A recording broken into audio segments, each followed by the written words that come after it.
Ladies and gentlemen, for many years, Mesdames et I messieurs, spoke from this tribune about tragedies of aggression, occupation and pendant injustice des années, je me suis experienced by exprimé du haut de Azerbaijan. cette tribune pour Today, I évoquer will les speak about tragédies our long d'agression, road to d'occupation et victory d'injustice and peace, traversées and a par mon new pays, era in l'Azerbaïdjan. Mais Azerbaijan's history, aujourd'hui, je vous about parlerai how we managed to end the du occupation chemin de la through a victoire et de la liberation paix, war and d'une how we won ère peace nouvelle qui by s'ouvre dans political l'histoire de means. l'Azerbaïdjan, For nearly sur 3 decades, ce que nous almost avons 50% of accompli Azerbaijan's pour sovereign mettre fin à territory l'occupation remained à under travers une military guerre de occupation by libération. Armenia. Nous avons 1 acquis million la of paix par des moyens Azerbaijanis were expelled politiques. from their homes Pendant près de as a 3 result of décennies, the près de policy of ethnic 20% cleansing du territoire souverain and de crimes l'Azerbaïdjan était sous conducted by occupation Armenia. militaire, Their occupation de fundamental l'Arménie. human rights 1 were also million violated. d'Azerbaïdjanais Four avaient été United Nations expulsés de leur Security Council foyer resolutions à la suite d'une adopted in politique de nettoyage 1993 ethnique et de demanded crimes de guerre immediate, complete commis and par l'Arménie. unconditional Leurs droits humains withdrawal of fondamentaux Armenian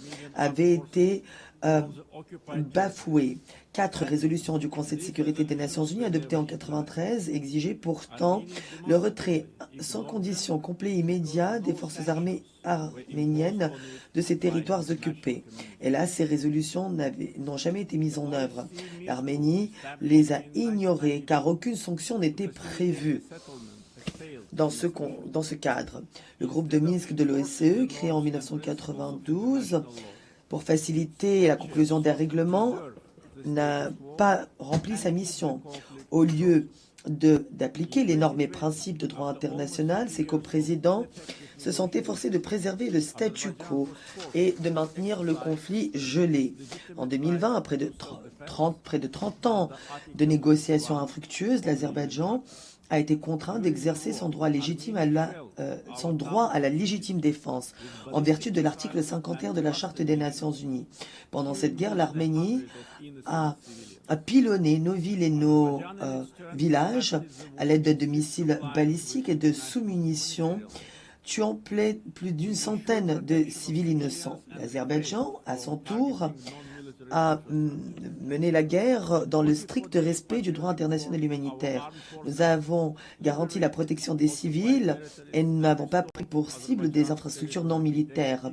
Lors de cette guerre patriotique qui a duré 44 jours, nos forces armées ont libéré les territoires occupés et rétabli l'intégrité territoriale de l'Azerbaïdjan, conformément au droit international et aux résolutions pertinentes du Conseil de sécurité des Nations Unies.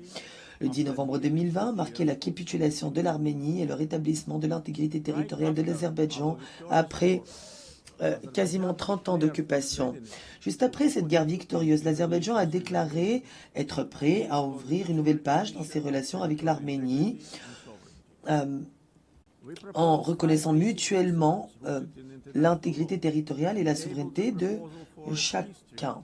Nous avons proposé 5 principes fondamentaux reposant sur le droit international. Nous avons présenté une proposition de traité de paix et ensuite nous avons lancé un processus de négociation sur le projet de texte présenté, processus qui a duré d'octobre 2022 à l'été 2025.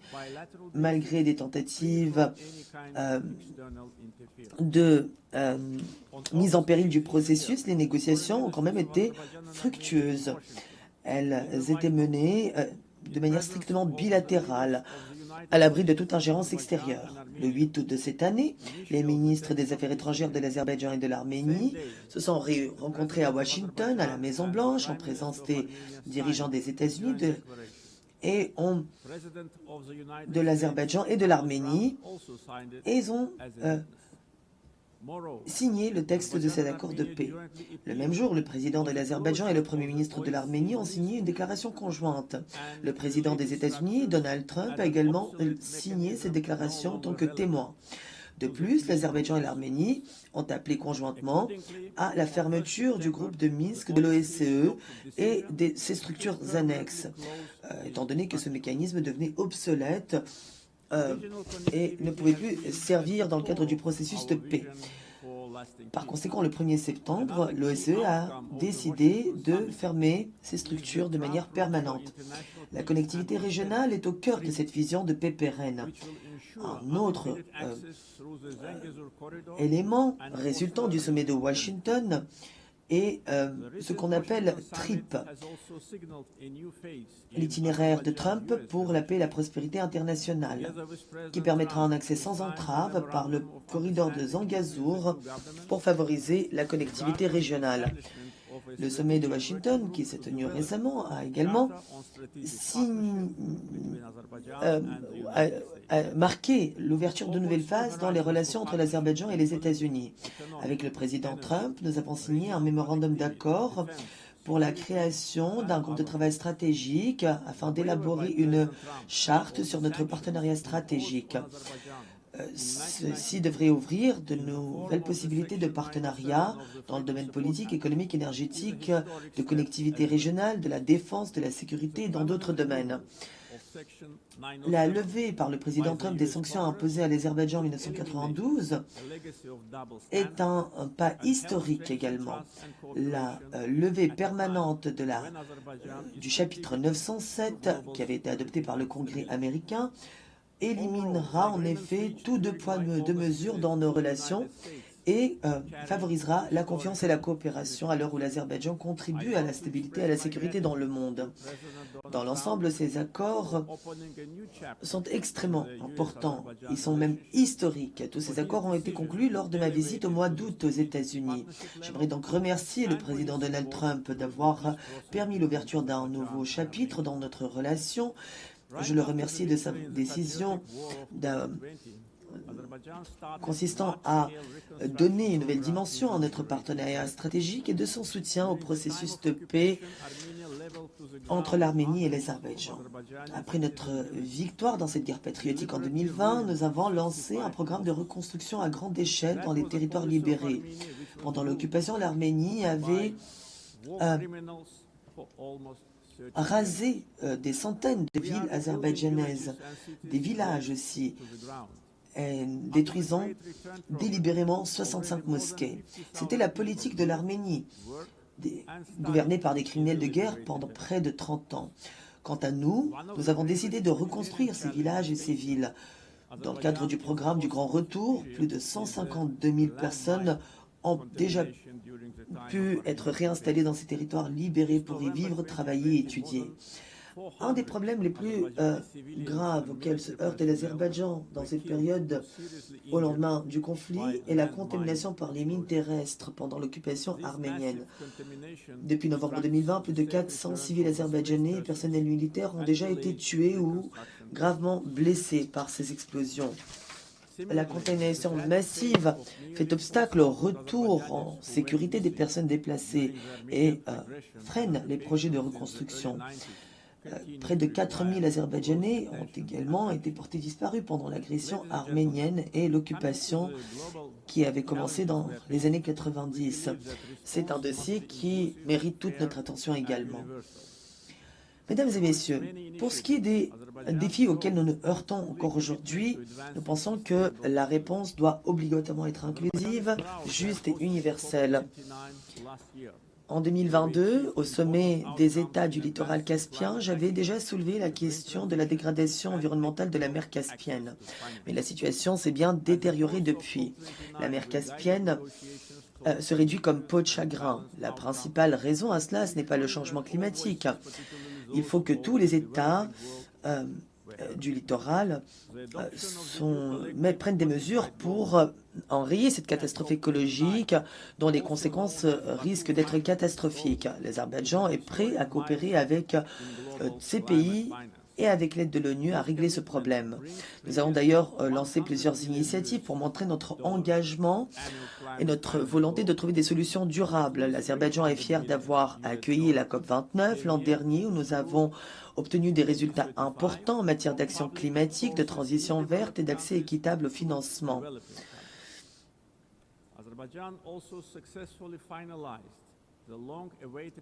L'adoption de l'objectif NCQG à la COP29 sur le financement de l'action climatique est un jalon historique dans le domaine du financement de l'action climatique.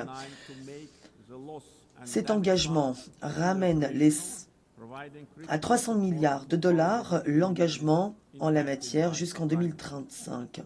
Ces financements devraient aller des pays développés aux pays en développement.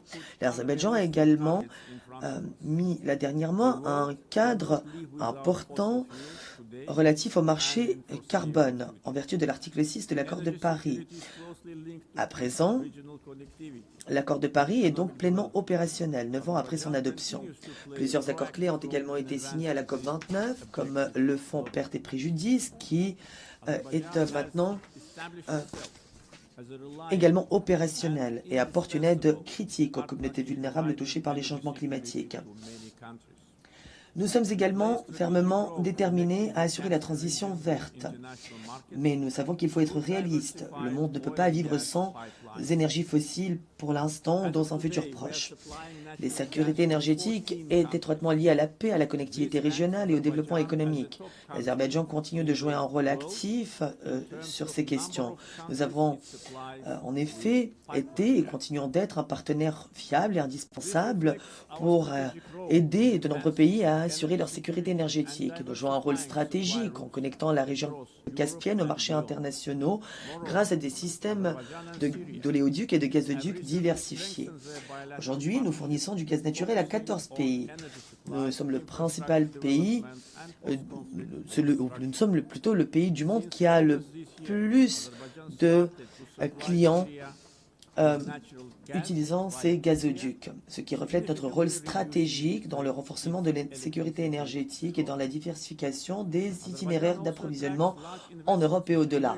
L'Azerbaïdjan et la Syrie ont récemment renforcé leur partenariat bilatéral pour développer des infrastructures et avancer dans la reconstruction au lendemain du conflit. Depuis le mois d'août de cette année, l'Azerbaïdjan a commencé à fournir la Syrie en gaz naturel via la Turquie, réduisant ainsi considérablement ses pénuries en électricité.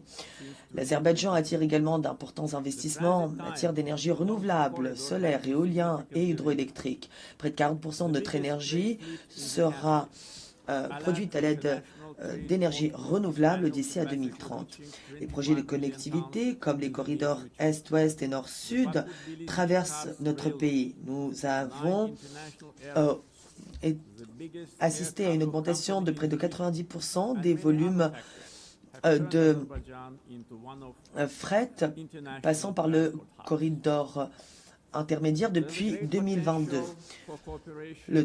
La durée de transit le long du corridor a été considérablement réduite. La flotte commerciale la plus importante en mer Caspienne a une capacité de 25 millions de tonnes.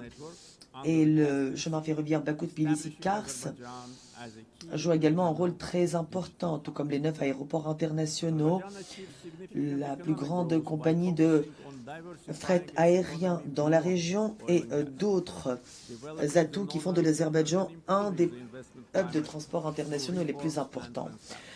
Il est essentiel de poursuivre la coopération en matière de connectivité régionale.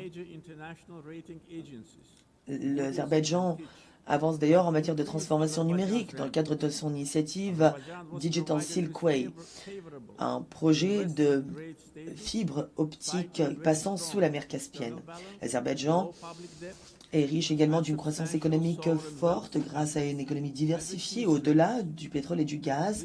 Nous développons d'autres secteurs non pétroliers, amélioreront le climat de l'investissement grâce à de nombreuses réformes et en favorisant la transparence. Nous réduisons la pauvreté, le chômage qui sont à un taux historiquement bas aujourd'hui, 5%. C'est un autre progrès important pour notre pays. Récemment, 2 agences de notation internationale, Moody's et Fitch, ont